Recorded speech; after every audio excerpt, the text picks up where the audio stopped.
দেখুন, আজকে মুখ্যমন্ত্রী চাপে পড়ে, এবং এই চাপ শুধুমাত্র যে আন্দোলন চলছিল ডাক্তারবাবুদের সেই চাপ তো নয়, পশ্চিমবঙ্গের বিভিন্ন জায়গায় গ্রামে গঞ্জে, ছোট শহরে, মফস্বল শহরে, কলকাতার বুকে একের পর এক আন্দোলন হচ্ছিল ন্যায় চেয়ে। এই আন্দোলন বাংলার 10 কোটি মানুষের আন্দোলন ছিল। এই আন্দোলনে ভয় পেয়ে মাননীয় মুখ্যমন্ত্রী কতগুলো স্টেপ নিয়েছেন। যদিও না, যেমন বলে যে না আচালে বিশ্বাস নেই, সেরকম মমতা বন্দ্যোপাধ্যায় সেটা যতক্ষণ না ইমপ্লিমেন্ট করছে ততক্ষণ আমরা বিশ্বাস করছি না। কিন্তু কতগুলো প্রশ্ন থেকে যাচ্ছে যে বিনীত গোয়েল এই টালা থানার ওসি অ্যারেস্ট হওয়ার পর পরিষ্কার বোঝা গেছে যে পুলিশ প্রশাসনের রোল ছিল তথ্য প্রমাণ লোপাট করাতে।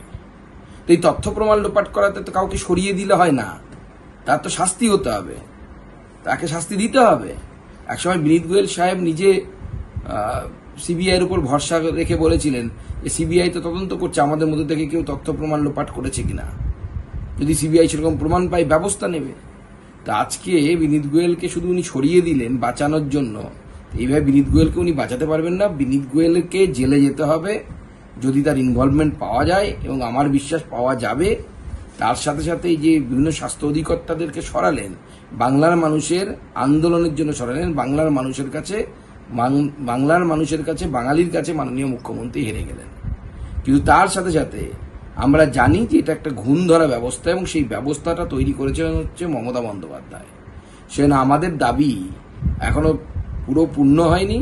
মাননীয় মুখ্যমন্ত্রীর আমরা পদত্যাগ চাই। তিনিও নিজেও বলেছিলেন যে আমি পদত্যাগ করে দেবো যদি জনগণ চায়। আমার মনে হয় জনগণ সেটাই চাইছে, বিজেপির মনে হচ্ছে সেটাই চাইছে জনগণ। তাই ভারতীয় জনতা পার্টির আন্দোলন আগামী দিনে চলবে। মাননীয় মুখ্যমন্ত্রী এদেরকে ওই বলির বকরা করে বেঁচে যাবেন, স্কেপগোট করে বাইপাস করে চলে যাবেন, বেঁচে যাবেন, এটা হতে পারে না। এই 4-5 জন যারা বলির বকরা হচ্ছে তারা নিজেরা সানন্দে বলির বকরা হন, বাংলার মানুষ আর বলির বকরা হতে রাজি নয়।